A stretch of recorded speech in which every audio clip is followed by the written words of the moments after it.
Assalamu alaikum and hi friends, welcome to our channel Yas Dairy. இன்னைக்கு பாத்தீங்கன்னா அல்ஹம்துலில்லாஹ் டே 11 ஓட சஹர் டு இஃப்தார் vlog தான் பார்க்க போறோம். இந்த வீடியோ பிடிச்சிருந்தா லைக் பண்ணுங்க, சப்ஸ்கிரைப் பண்ணுங்க, உங்க ஃப்ரெண்ட்ஸ் எல்லாருக்கும் ஷேர் பண்ணுங்க. இப்போ வாங்க நம்ம வீடியோக்குள்ள போலாம். இன்னைக்கு பாத்தீங்கன்னா கோஃப்தா செய்யலாம் அப்படின்னு சொல்லி பிளான். ஸோ கோஃப்தாக்காக நான் பாத்தீங்கன்னா ஒரு 50 கிராம் உடச்சக்கல்லையை வந்து ஃபர்ஸ்ட் மிக்சியில் வந்து ட்ரையாக கிரைண்ட் பண்ணி கொண்டு வந்துடுறேன். இதை பார்த்தீங்கன்னா ஒரு பவுலுக்கு வந்து நம்ம மாற்றிடலாம். ஒரு பெரிய சைஸ் வெங்காயம் வந்து இந்த மாதிரி கட் பண்ணிவிட்டு ஜாரில் வந்து ஆட் பண்ணிக்கிறேன்.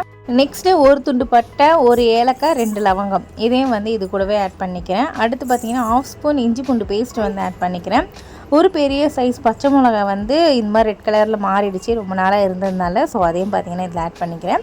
அதுக்கப்புறமா ஒரு 1/2 கைப்பிடி அளவுக்கு கொத்தமல்லி வந்து இதில் ஆட் பண்ணிக்கிறேன். இது மட்டுமே ஃபஸ்ட்டு நான் பார்த்திங்கன்னா கிரைண்ட் பண்ணி கொண்டு வந்துட போகிறேன். ஜாரில் வந்து இடம் இல்லை, ஸோ அதனால் இப்போ பார்த்திங்கன்னா இதிலே வந்து கொஞ்சம் 1/2 கைப்பிடி அளவுக்கு புதினா வந்து இதிலே வந்து ஆட் பண்ணிக்கிறேன். அதுக்கப்புறமா ஒரு சின்ன தேங்காயை வந்து இந்த மாதிரி கட் பண்ணிவிட்டு ஆட் பண்ணிக்கிறேன்.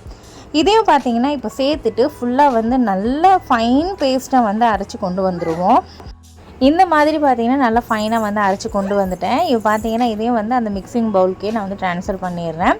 இன்றைக்கி நம்ம கோஃப்தாவே பார்த்திங்கன்னா இந்த இன்க்ரீடியண்ட்டை வச்சு தான் செய்ய போகிறோம். இது என்னன்னு எல்லாருக்குமே தெரியும், மீன் மேக்கர்.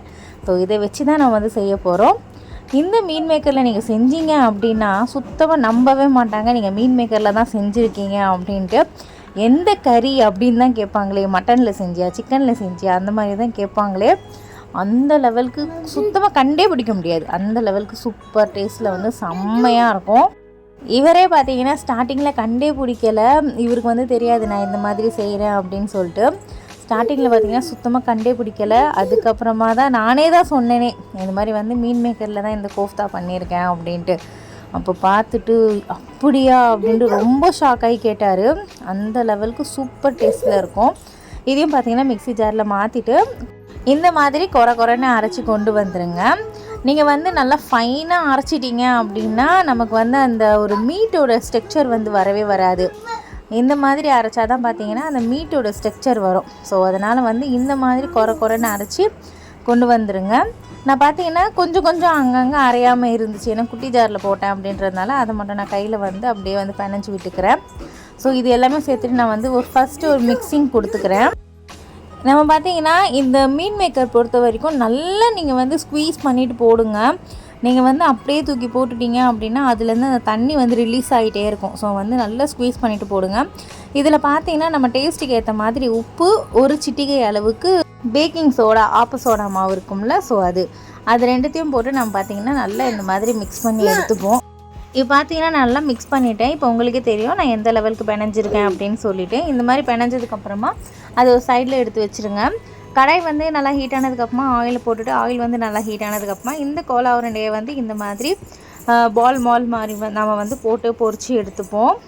இது வந்து நீங்கள் பொரிக்கும் போது ஆயில் வந்து ஃபஸ்ட்டு நல்லா ஹீட்டில் இருக்கணும். அதுக்கப்புறம் பார்த்தீங்கன்னா நீங்கள் மீடியம் ஃப்ளேமுக்கு மாற்றிட்டு நீங்கள் ஒன்றா போட்டு பொரித்து எடுத்தால் தான் உங்களுக்கு வந்து கரெக்டாக சூப்பராக கிடைக்கும். இது பார்த்தீங்கன்னா உங்களுக்கே தெரியும், செம்ம கிறிஸ்பியாக சூப்பராக வந்திருக்கு, செம்ம சாஃப்டாக வந்திருக்கு. நான் ஃபஸ்ட்டு எடுத்தது பார்த்திங்கன்னா ரொம்ப ஹீட்டாக இருந்துச்சு, கை சுட்டுக்குச்சு. ஸோ அதனால தான் பார்த்திங்கன்னா அதை போட்டுட்டு கொஞ்சம் ஆறுனதை வந்து எடுத்து உங்களுக்கு காமிச்சிருக்கேன். இது பார்த்திங்கன்னா அவ்வளவு டேஸ்ட்டாக இருந்தது, செம்ம கிறிஸ்பியாக, செம்ம சாஃப்டாக, சான்ஸே கிடையாது. ரொம்ப டேஸ்ட்டாக இருந்தது. மஸ்ட் ட்ரை ரெசிபி அப்படின்னு தான் சொல்லுவேன். கண்டிப்பாக இந்த ரெசிபியை வீட்டில் நீங்கள் ட்ரை பண்ணி பாருங்கள், அவ்வளோ டேஸ்ட்டாக இருக்கும். அடுத்தது பார்த்திங்கன்னா நம்ம வந்து சஹர் டைமில் தான் வந்திருக்கோம். சஹருக்கு பார்த்திங்கன்னா நான் ப்ளைன் பிரியாணி மாதிரி செஞ்சுருக்கேன். அதுக்கு தொட்டுக்க வந்து ப்ளைன் கேர்டு, அதுக்கப்புறமா இந்த கோஃப்தா. ஸோ இதுதான் பார்த்திங்கன்னா சஹரோட சாப்பாடு எங்களுக்கு. நெக்ஸ்ட்டு வந்து டீ வச்சுருக்கேன், ஆஸ் யூஷுவல் மாதிரி டீ தான். அதுக்கப்புறமா தர்பூசணி வந்து கட் பண்ணி வச்சுருக்கேன். அதுக்கப்புறமா வாழைப்பழம், பட்டர் பிஸ்கட், இதெல்லாம் தான் பார்த்திங்கன்னா எங்களுடைய சஹர் சாப்பாடு. நாங்கள் பார்த்திங்கன்னா நல்லபடியாக சஹர் செஞ்சுட்டு நீயத் வச்சுட்டு தொழுதுட்டு பார்த்திங்கன்னா நாங்கள் தூங்கிட்டோம்.